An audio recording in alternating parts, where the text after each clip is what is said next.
vamos entender o que Jesus está querendo dizer ao pronunciar esta palavra aqui de Lucas capítulo 15, verso de número 13. Eu vou ler para você e a expressão que nós vamos se utilizar dela agora é a parte final do verso de número 13, que é a seguinte: vivendo dissolutamente. Essa expressão que está relacionada ao filho pródigo, que ele pega todo o seu dinheiro, toda a sua grana, ele vai para uma terra distante, ele começa a gastar e ele tem um estilo de vida. Lucas vai descrever o seguinte, preste bem atenção, eu vou ler o texto para você e vou te explicar o que significa essa expressão vivendo dissolutamente para o judeu do primeiro século. Você vai entender, inclusive, a palavra grega usada por Lucas. Então, o texto diz assim, ó: e poucos dias depois, o filho mais novo, ajuntando tudo, partiu para uma terra longínqua e ali desperdiçou a sua fazenda, vivendo dissolutamente. Então, Lucas,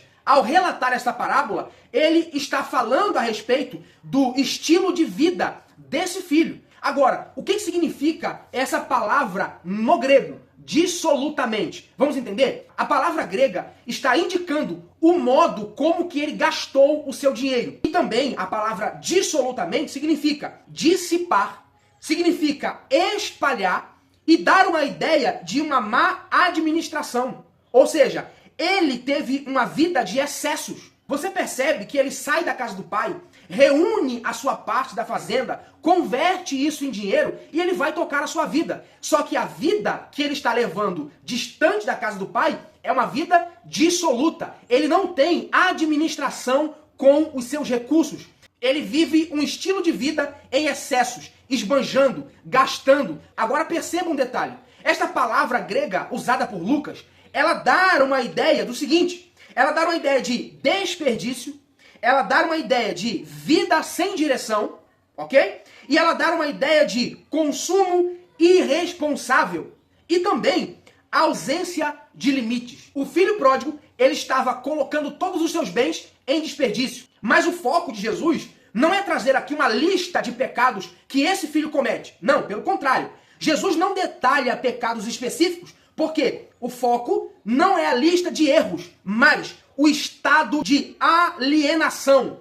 A mente dele está alienada. Então, perceba, na linguagem parabólica de Jesus, ele está vivendo uma vida sem raízes, uma vida sem fundamentos. Ele está vivendo uma liberdade sem responsabilidade. Ele quer viver uma vida de autonomia sem pertencimento. Então todo esse cenário vai jogando esse jovem para o fundo do poço. Perceba, aqui nessa apostila eu faço um contraste entre a abundância com a qual ele sai da casa do pai e a escassez. Olha isso, a narrativa segue uma ordem cuidadosamente construída. A abundância financeira foi quando ele saiu da casa do pai. Depois, ele desperdiça tudo. Depois, o esgotamento dos recursos, tudo se acaba. Depois, uma crise extrema acontece. A fome não é causada pelo pecado do filho, mas por um evento maior, mostrando que a falsa autonomia é sempre vulnerável. Na cultura antiga, fome significava ausência de trabalho,